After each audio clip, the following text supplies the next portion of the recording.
ভারতকে শব্দ দিয়ে দিয়েছেন উদার করে, আমরা আর এটা মানবো না। কতটা নির্লজ্জ হইতে পারে! মিরসরাইয়ের মানুষের জমি, খেটে খাওয়া মানুষের জমি 10 একর জমি ভারতকে দেওয়া হয়েছে বিনা পয়সায়, যেটা আমার সার্বভৌমত্ব হুমকি স্বরূপ। কোন আমরা সেনাবাহিনী কেউ প্রতিবাদ করে না নিরাপত্তার জন্য, খালি সুবিধা নিচ্ছে, বেতন নিচ্ছে। এদের জন্য দেশ স্বাধীন হয় না।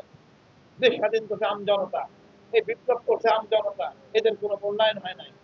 অদ্যাবধি দেখেন প্রকৃত সংখ্যানে বিতর্কের সৃষ্টি করছে, শহীদের সংখ্যানে বিতর্কের সৃষ্টি করছে এই আওয়ামী লীগ সরকার। আমরা চাই সকল বিভেদ ভুলে ঐক্যমতে পৌঁছি, দেশটাকে শান্তিতে লক্ষ্যে পৌঁছে নিয়ে যাই। কিন্তু দেখেন সংস্কার আমরা করতে পারি নাই। আমাদের এই সংবিধানে আমাদের সুযোগ করে দিতে ঘুম খুন সকল অনৈতিক কাজকর্ম। রাষ্ট্রের কাছে আমরা কি চাই? শুধু একটা ইনসাফ চাই, ন্যায় বিচার। আর চাই পুলিশ যেন সেবক হয়, তা সেবক হইতে না পারেন অন্তত জুলুম করেন না, এইটুকু তো চাই আসলে। এইটাই যদি না পাই তাহলে কেন স্বাধীন হলাম? ডক্টর ইউনূস সংস্কার করছেন, মাথা মুন্ড কিছুই হয় নাই। উচিত ছিল এত লোকের এত মত নিয়ে দেশ সংস্কার করা যায় না। উচিত ছিল বিপ্লবী সরকারের, অথবা আপনারা যদি জাতীয় সরকার করতেন তাও একটা শান্তির লক্ষ্যে পৌঁছা যাইত। আমাদের সমস্যাটা আপনি জানেন না। আপনি আলিপিয়াসকে নিয়ে আসবেন, কিন্তু আমাদের সমস্যাই জানে না আমরা কোথায় কি সমস্যা আছে। আজকে দেখেন ফুটপাতে রাস্তাঘাটে যারা কাজ করে, ভ্যানে করে, ভ্যানে ভ্যানে বিক্রি করে খায়, এরা কি মুক্তিযুদ্ধের সন্তান না? এদেশের সন্তান না? নিজেদের অধিকার নেই বাঁচার, চাকরি দিতে পারবেন না, এরা নিজেরা খায় তাও খেতে দেবেন না, সেখানে চাঁদাবাদী। আমরা মনে করি আমরা এই বড় লোকের জন্য দেশটা হয় নাই, ওই গুলশান বানানোর জন্য দেশ হয় নাই। আমার প্রতিবেশী ভালো থাকলে আমি ভালো থাকবো, পরিষ্কার বলি। আমার এই আমজনতা কৃষক জেলে, এরাই আমার খাবারটা এনে দেয়। ওই বড় লোকরা কিছু এনে দেয় না, ওরা লুটপাট করে।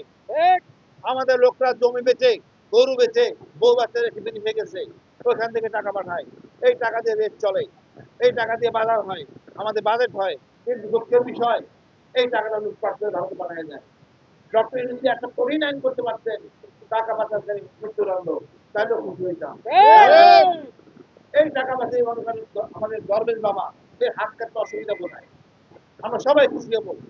আমাদের টাকা নিয়ে লুটপাট করছেন হেসালাম গর্বের এরা। একটা লোকের কত টাকা দরকার? নিজ দেশে উন্নয়ন করেন, তৈরি করছেন, আপনারা উন্নয়ন করতেছেন বিদেশে।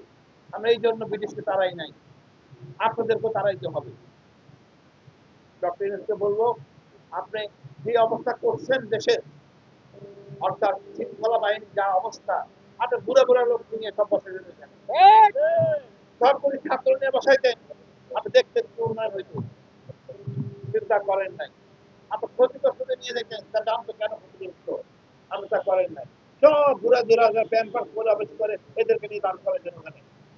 এরকম কখন ওষুধ খাবে তার হিসাব করে, কখন ওষুধ খাইতে হবে, কোনটা বাদ করবো, এর দেশে কি উন্নয়ন করবে। আমি মনে করি পুলিশ বাহিনীতে অর্ধেক পুলিশ মেয়ে আনেন, আমরা অত ভালো বিচার পাবো, আমি জুলুম হবে না।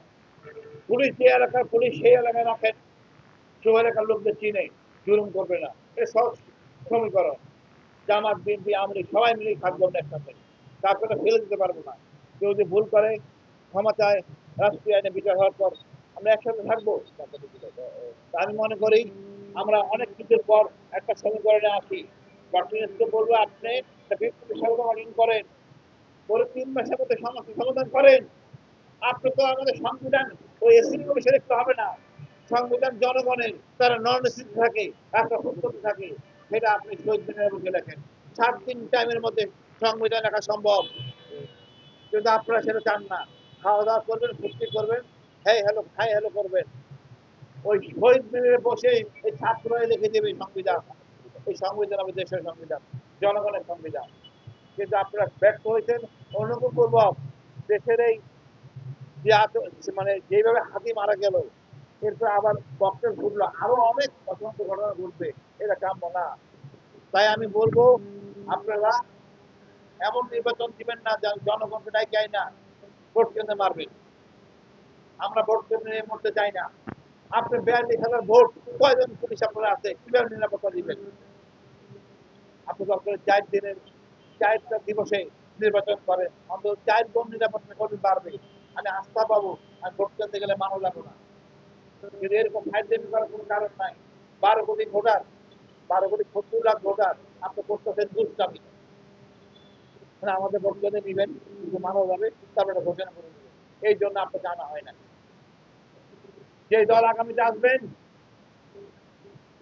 তাদের জন্য হুঁশিয়ারি, ভারতকে মরবেন না।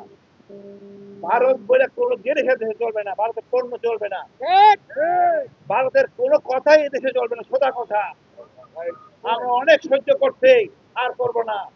স্বাধীনের পর থেকে শিল্পটাকে আপনি উত্তপ্ত করে ফেলছেন, আর আমরা ছাড় দিব না। এবার আপনি উত্তপ্ত হবেন, আপনি ভারত, আপনি উত্তপ্ত হবেন। ধৈর্যের একটা সীমা আছে। এখন আবুল তোমার বলে যাচ্ছেন আমাদের সীমান্তে এসে ঝামেলা করতেছে। আপনার সীমান্ত হলো তার কাটা বেড়া। আমরা বাঙালি এক জাতি যাই, এক জাতির দেশ। ওই তার কাটা বেচে কট কেটে, বেচে কট করে খেয়ে আপনার মিশে যাবো আপনার বাঙালির সাথে, পশ্চিমবঙ্গের সাথে।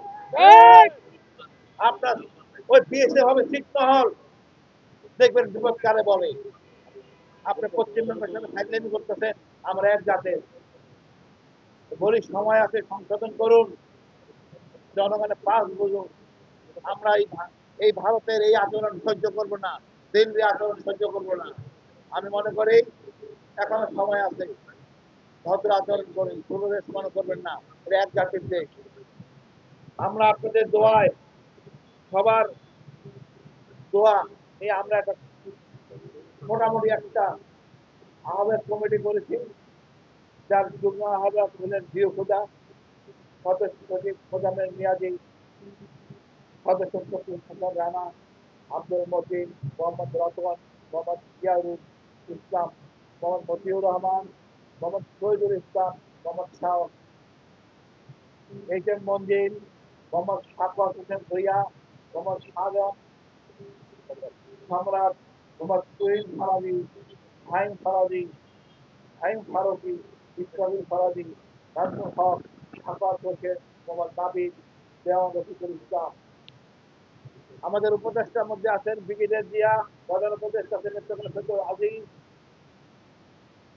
Colonel Zakaria, major Shahin, engineer Shah Sufi, জগলে হান্নান আদি, হারুন রশিদ খান, রাশেদা বেগম, আব্দুল কালাম, মশিউর রহমান বাবু। এছাড়া এটা উন্মুক্ত, যারা স্বতঃস্ফূর্তভাবে আসবেন, সকল শ্রেণীর পেশা নিয়ে আমরা এই সংগঠনটা করব, জনগণের পাশে থাকবো। আমরা বস্তিতে যাব, ইন্ডাস্ট্রিতে যাব, জেলায় জেলায় যাবো, জনগণ গঠন করবো। আমরা দেশের জন্য কাজ করবো, কোনো বিদেশি প্রভুর জন্য কাজ করবো না। দরকার একটু কম খাবো, মাথা নত করবো না।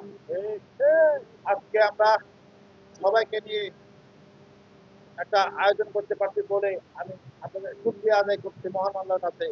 মহান আল্লাহর কাছে দোয়া করবো, আপনি সর্বশক্তিমান আমার হাদি ভাইকে সর্বোচ্চ শিখরে তাকে দান করুন, মর্যাদা দান করুন। আমরা এরকম হাদি আমরা আর পাবো না, আমাদের এরকম হাদি দেন, আমাদের সবাইকে হাদি হওয়ার সৌভাগ্য দেন। আমাদের সবাইকে হাদি হব, ফুলের মুখে কথা কব, ফুলের মুখে কথা কব, আমরা সবাই হাদি হব, আমরা সবাই হাদি হব, ফুলের মুখে কথা কব, ফুলের মুখে কথা কব, আমরা সবাই হাদি হব। আরেকটা কথা বলবো, যাদের বাড়ি, যাদের মামার বাড়ি দিল্লি, তারা দেশ ছাড়ো তাড়াতাড়ি। এদের এই স্থান নাই, এই সুশীলদের স্থান নাই। আমাদের যে কালচার, ধর্মের সক্রিয়তা, আমার ধর্ম অন্য ধর্মকে ঘৃণা করে না, অন্য ধর্মকে আপন করে নেয়, কিন্তু আমরা বিভেদ থাকবে না। এই সুশীল লোকগুলি আমাদের বিভেদ সৃষ্টি করে। আমরা এই সুশীল চাই না। ভাই আপনার মাপ চাই আপনার কাছে, দেশটা ছেড়ে চলে যান, তাহলে আমাদের সাথে আসেন। দাঁড়িয়ে টুপি যদি সুশীলই হয়, আপনি যদি থাকতে পারবেন না। দাঁড়িয়ে টুপি আমাদের মনের জায়গায়, আমরা তো খারাপ কিছু করি না, আমরা সবাই একসাথে থাকি। আমাদের নিয়ে ঘৃণাও করবেন না, আমরা আপনাদের ঘৃণা করবো না। এই বাংলাদেশ দীর্ঘজীবী হোক, হাদির চেতনা দীর্ঘজীবী হোক। ভারতের আধিপত্য মুক্ত বাংলাদেশ চাই, ভারত নির্বাক যাক, বাংলাদেশ জিন্দাবাদ।